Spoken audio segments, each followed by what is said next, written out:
Hello மக்களே, மாயாச்சீனி serial செம இன்ட்ரெஸ்டிங்காக போயிட்டுருக்கு. சாருவுக்கு கண்ணு தெரியுங்கிற விஷயத்த நிரூபிக்கணும்னு நினச்ச மாயாவும் சாருவை அடிக்கிற மாதிரி போகிறாங்க. எல்லாம் தெரிஞ்ச சாருவும் மாயா கிட்ட இருந்து அடி வாங்காம அப்படியே தள்ளி போயிடுறாங்க.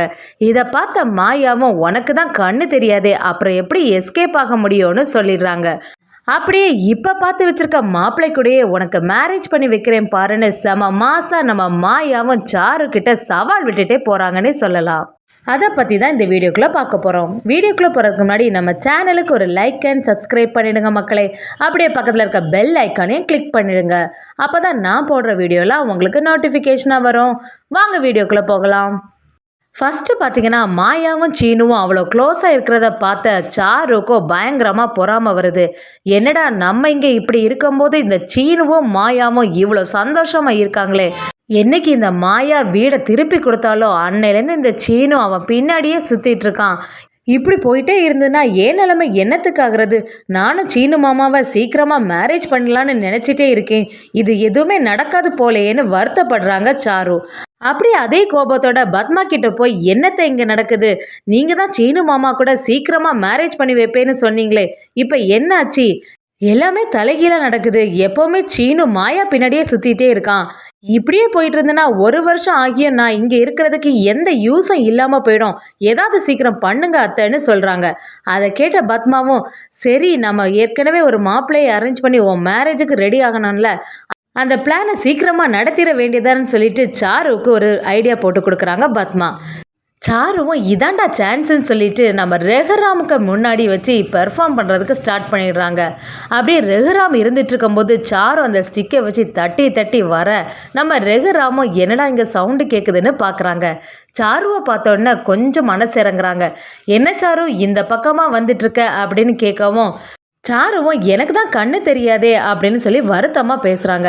அதை கேட்ட ரெகுராமும் சாருவுக்கு சீக்கிரமாக நம்ம மேரேஜை நடத்தணும், அதை பற்றி யோசிக்க ஆரம்பிச்சிடலான்னு நினைக்கிறாங்க. சாருவும் ஸ்டெப்ஸு கிட்ட இறங்கி நடக்கும்போது தவறுதெல்லாம் கீழே விழுந்துடுறாங்க.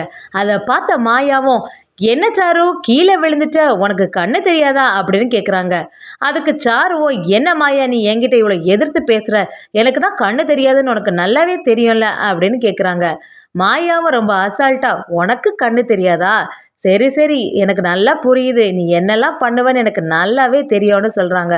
சாருவும் என்ன மாயா பேசுகிற, எனக்கு நீ சொல்கிறது எதுவுமே புரியலைன்னு நடிக்கிறாங்க.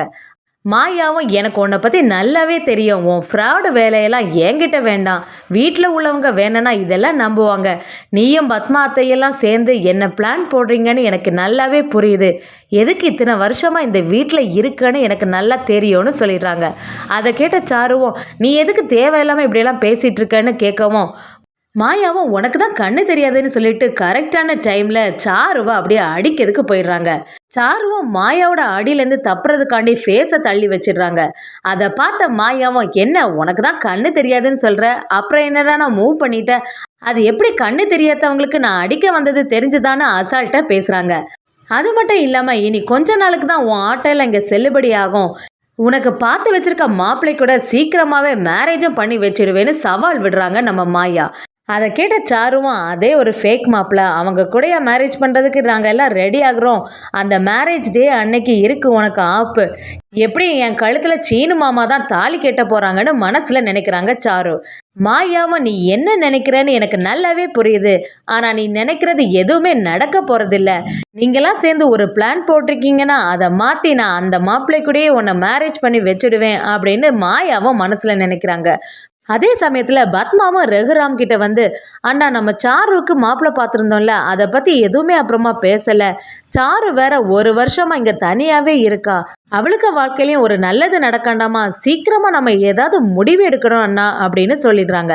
அதை கேட்ட ரெகுராமும் நீ சொல்கிறதும் சரிதான், மாப்பிள்ளை வீட்டில் உள்ளவங்கள சீக்கிரமாக வர சொல்லு, அப்படியே கையோட மேரேஜ் டேட்டையும் ஃபிக்ஸ் பண்ணிடலான்னு சொல்கிறாங்க.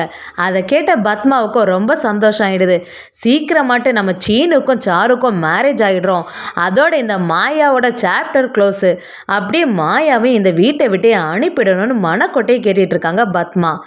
பத்மாவும் அந்த ஃபேக் மாப்பிள்ளைக்கு கால் பண்ணி நடந்ததெல்லாம் சொல்லிட்டு, இப்போதைக்கு நீங்கள் வராண்டாம், உங்கள் வீட்டில் இருந்த அப்பா அம்மான்னு சொல்லிட்டு செட் பண்ணி ஒரு ஆட்களை வச்சுருக்கீங்கள, அவங்கள இங்கே விடுங்க. நாங்கள் எல்லாம் சேர்ந்து மேரேஜ் டேட்டை ஃபிக்ஸ் பண்ணிடுறோம். நான் ஏற்கனவே சொன்ன மாதிரி மேரேஜ் டேட் அன்னைக்கு நீ ஏதாவது லெட்டர் எழுதி வச்சுட்டு ஓடி போயிடணும். அடுத்து ஏதாவது பெர்ஃபார்ம் பண்ணி சாரு கழுத்தில் என் பையன் சீனுவையே தாலி கட்ட வச்சிடுவேன்னு சொல்கிறாங்க. அதே மாதிரி மாப்பிள்ளை வீட்டிலேருந்து அப்பா அம்மாவும் நம்ம ரெகுராமை பார்க்குறதுக்கு வந்துடுறாங்க. அவங்கள பார்த்தோன்னே ரெகுராம், சரி வாங்க, பொண்ணு பார்த்துட்டு போய் ரொம்ப நாள் ஆயிட்டு, அதுக்கப்புறமா எதுவுமே நம்ம பேசலைல்ல, மேரேஜ் டேட்டு சீக்கிரமாக ஃபிக்ஸ் பண்ணால் நல்லதுன்னு கேட்குறாங்க. அதுக்கு அந்த மாப்பிள்ளை வீட்டில் உள்ளவங்களும், நாங்களே வரணும்னு தான் நினச்சோம், நீங்களே கரெக்டாக கூப்பிட்டுட்டீங்க, நீங்களே ஒரு நல்ல நாளாக பார்த்து சொல்லுங்களேன்னு சொல்கிறாங்க.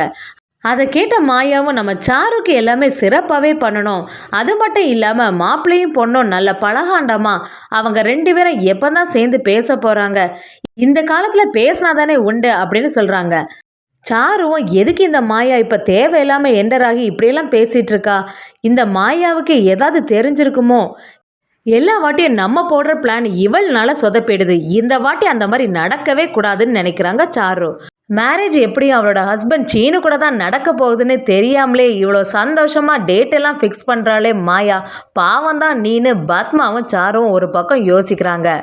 மணியும் ரகுராம் கிட்ட, சாரு இதோட நம்ம வீட்டுக்கு வந்து 1 வருஷத்துக்கிட்ட ஆக போகுது, அவளும் இந்த வீட்டில் உள்ள ஒரு பொண்ணு ஆயிட்டா, அவளுக்கு ஏதாவது நல்லது சீக்கிரமா நடக்கணும்ல அப்படின்னு கேட்குறாங்க.